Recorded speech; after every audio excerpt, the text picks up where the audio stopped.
This problem involves a gas. All these are going to be gases. If they're not gases, then we can't use the gas laws for them.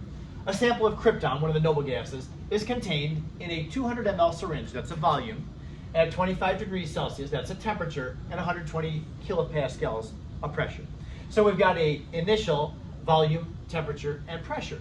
What will the pressure be if conditions change for the gas? If the volume changes to 150 ml, if the temperature changes to 0 degrees. I had mentioned this on Friday. I'm going to continue to do this. I will always model this when I do problems that are examples. I always define my variables. There's a lot of information, a lot of words in here, a lot of numbers. We want to try to organize it. I had told you this before and I stick to it. You don't have to do this. I'm going to not get angry with you if you don't define your variables. But I think you'll appreciate the organization that it gives you in the problems that you solve for. So I'll show you what I mean by this. So we go back here to the beginning. It's contained in a 200 ml syringe. So what that's saying is the initial volume, V1, is 200 ml. Decimal point is given there to get that 3 sig figs. This krypton gas is also at 25 degrees Celsius, so the T temperature one is 25 degrees Celsius. And the initial pressure is 120 kilopascals, just above standard pressure.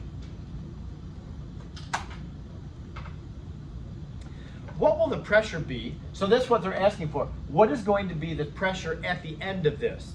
So right off the bat, we know what we're going to try to solve for.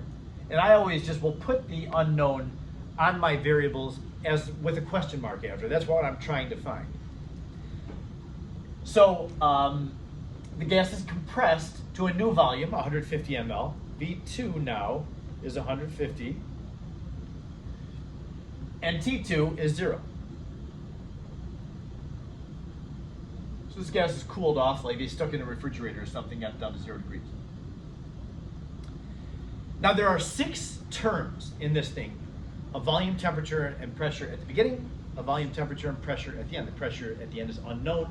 We try to solve for it. When you define your variables, it'll make it very obvious what equation you need to use. So far we've learned 4 gas law equations. We're going to have 7 by the time we're done with this thing. So it is very helpful. I think it's worth your time to go ahead and define the variables because you won't miss anything if you do that. You can see that the volume, temperature, and pressure are all changing. So that means we need to use the combined gas law.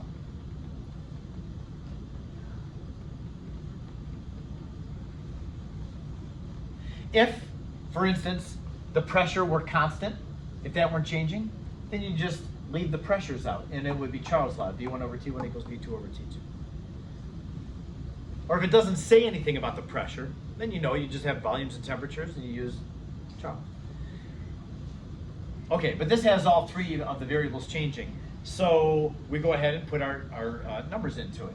Now what we're solving for, and I like to do this too, we're solving for P2. So I just write out the equation and I circle the term that I'm trying to find. So this is giving me some direction, and staying organized I think is really helpful for just doing things right every time. So go ahead and put the numbers into it now. The pressure at the beginning is 120 kPa. And by the way, that number, that value only has 2 sig figs. So we're going to be stuck with 2 sig figs. Everything else is going to wind up with 3 sig figs. It doesn't look like it with the temperatures, but they're going to. 120 kilopascals times the volume at the beginning, which is 200 ml, divided by the temperature at the beginning, which is 25 degrees Celsius. How am I doing so far? How am I doing so far? Bad. No, I did something wrong. Aren't you supposed to convert it? Thank you. Yes. I wanted you to correct me right away. I was going to ask you. Yes. Yeah. This number right here is incorrectly put in. When we use T's in the gas law equations, temperature always must use the unit Kelvin. So yeah, that 25 degrees Celsius has to be changed. 25 degrees Celsius, add 273, and that gives us 298 Kelvin. This 0 degrees Celsius at the end gives us 273 Kelvin. I'm not saying degrees Kelvin on purpose. We don't use degrees for Kelvin. We just take Kelvins, kind of weird, because we always use degrees for temperatures, but not in the Kelvin scale. So my T1 is not 25, it's 298. It's 25 degrees Celsius, changed, converted to 298. So then over here we have our P2, which is unknown, times V2, 150 ml. And then T2 is 273 Kelvin.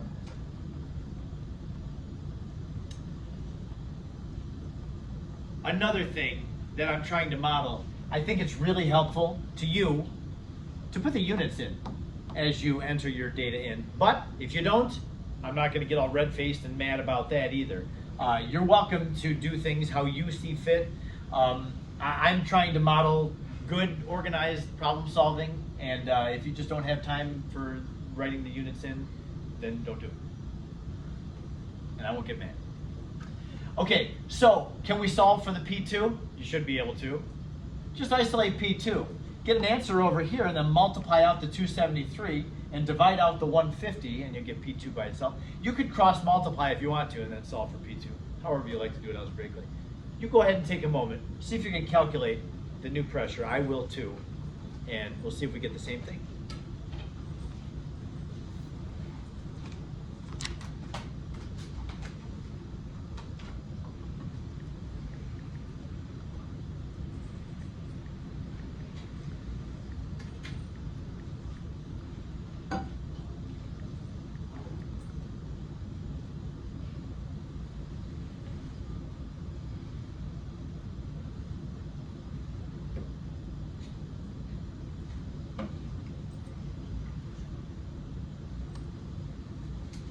We can only have 2 sig figs because of our pressure there at the beginning. Only had 2 sig figs. Everything else came in with 3 sig figs when we converted to Kelvin for our temperatures.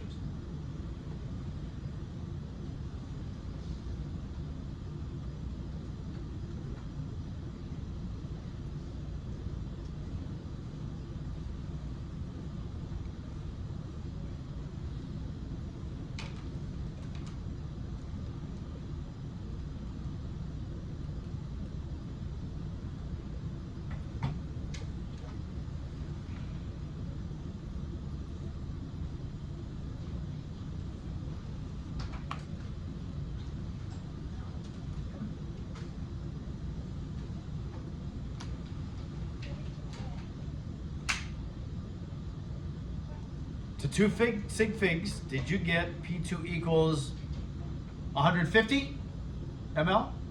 Calculator says 146.5 something. We have to round that to 2 sig figs, 150 ml. That's it, that's correct. I always do recommend, as you get more advanced in your academic brain, I always recommend when you get an answer to a question, do a reasonableness check on it. Is it a reasonable answer? We get a new pressure of 150. Well, right off the bat, I've done something wrong, haven't I? What did I do wrong? I didn't put the right unit on it. I'm trying to solve for a pressure, but then I put ml on there. Whoops. Okay, it's always good to look at your answer at the end. I did not mean to do that. Pressure was in kilopascals. Okay, good catch. So what is reasonable for this answer? The pressure started at 120 and it went up to 150. Is that a reasonable change in the pressure? Well, take a look at what happened. Why did the pressure change? The volume did what? The volume went from 200 down to 150 ml. So the volume decreased. Remember what we talked about on Friday? If a gas does this, watch my hands. If a gas does this, what happens to its pressure? It goes up. We saw that. We played with the syringe. We plugged some air into it and we squeezed that syringe, and the smaller the volume got, the more difficult it was to keep that air in there and to withstand that pressure. So when the volume goes down, it causes the pressure to go up. Well, that's what we are seeing. But however, when the temperature now is going down, it goes from 298 down to 273. The temperature change, temperature is directly related to pressure. So if the temperature goes down, it should cause the pressure to go down. So the change in volume should cause the pressure to go up, but the change in temperature should cause the pressure to go down. So what should the pressure have done? Well, you have to look at which change was bigger. What is a bigger change? To go from 200 to 150 or to go from 298 to 273? Was the volume change bigger or was the temperature change bigger? The volume change is bigger, yeah. This goes from 200 down to 150, and it changes by like 75%. 298 to 273 is not 75%, it's just a small amount. So this pressure was dominated by the change in volume. So remember, volume goes down, pressure goes up. That's why the pressure went up. This is correct. Now, do you have to do that every time? No, but like I say, as you develop more in your academic thinking, you do want to always, if you have to calculate an answer, get an answer and ask yourself, does that answer seem reasonable? And in this case, because we had a big change in the volume, bigger than the temperature change, that does increase the pressure. Anybody have any questions about that? We got the right number of sig figs. I want you to look at the next question. We're going to play with it a little bit. We're not going to do the problem. We don't have to, I think. We're going to have it. Notice how long this question was. This question takes up 5 lines of information. This one just starts the 5th line. It's big, long questions. And then this one, next, only has 3 lines of information and words. Man, it seems harmless enough. It almost doesn't seem like there's enough information given. It says 1,600 liters of volume of nitrogen, a gas, are contained at 50 degrees Celsius, there's a temperature for us, and 110 millimeters of mercury, there's a pressure. What will the volume be if we change to STP? Now, I just wanted you to see this question to remind you, anytime you see the expression STP, it means standard temperature and pressure, and that little 3 letters has a lot of information in it. This means that the temperature has changed to 0 degrees Celsius. There's our T2. Oops, I used 3 lines for my equal sign. There. And then standard pressure means that P2 is 760 millimeters of mercury. Now we know we have several units for pressure. Since my initial pressure was given in millimeters of mercury, I'm going to make my final pressure in millimeters of mercury just to stay consistent. You always want to do that. So yeah, just that little expression there gives us a new temperature and pressure. So we have a volume, temperature, and pressure at the beginning. We've got a temperature and pressure at the end. We just need the new volume at the end. You'll use the combined gas law for this one too, solve for the V2. You wrote P2 for 1100. What's that? You wrote P2 for P1. I do that a lot. I had V1 and T1, and then my brain says, oh, you need to start using 2s. Thank you for that. Who else caught that? But I wrote P2 up here. Did you? Thank you for telling me. Yeah, there's an initial pressure.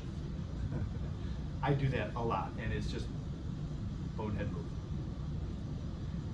That's enough. We can solve for the V2 if we needed to, and we've got it now. Just make sure that you interpret that STP. You'll see that in questions.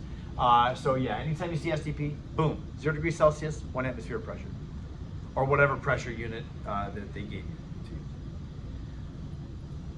I have some exercises that I want you to try. We need to be good at this, and when we get back together on Wednesday, I have another gas law that I'm going to introduce you to. It's called Dalton's Law of Partial Pressures, and then we're going to gear ourselves up to do a lab. I don't know if we can do the lab on Friday. I may push it back to Monday, but there'll be a lab coming up after that. And we'll be in gases for a while because we'll just be starting like the first lab. I've got 2 other labs after that to have you do. So yeah, gases are going to take up a little chunk of time. So we'll get used to this.